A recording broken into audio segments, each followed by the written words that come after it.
Before we go, volleyball took center stage in Pasay City as the Philippines joined celebrations for the first ever World Volleyball Day. The iconic Mall of Asia Globe lit up last night to mark the occasion. FIVB World Championship Ambassador Ea Laure and her Alas Pilipinas teammates led the festivities.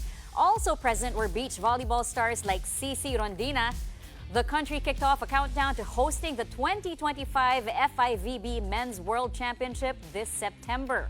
World Volleyball Day, recognized every July 7 by the FIVB, commemorates the sport's first public demonstration in 1896. It also aims to inspire more communities to fall in love with the game. Here's what Alas women had to say during the celebration.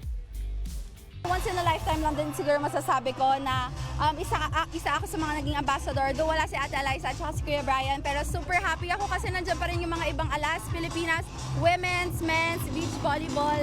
Kaya sobrang saya lang na nagsama-sama at nagtipon-tipon nagkaroon ng time na mag-celebrate ng World's Volleyball Day. Siyempre kasi through volleyball talagang madami ding nai-inspire. So ang dami din talagang mga rason na ipag-celebrate to kasi ang dami mga storyang nabubuo na maganda dahil sa volleyball. Very grateful po kasi nandito ako, nasaksihan ko siya, and sa time ko pa na nakasabay ako, nakasama ko pa sila ate, nakilala ko si Ate Cici.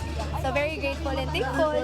Well, sobrang happy na nakasama po ako today kasi syempre first World Volleyball Day nga po. Celebration dito sa Philippines. Celebration dito sa Philippines. So sobrang happy na na-experience po namin dito. Babati lang ako sa mga volleyball players, sa mga gustong mag-volleyball.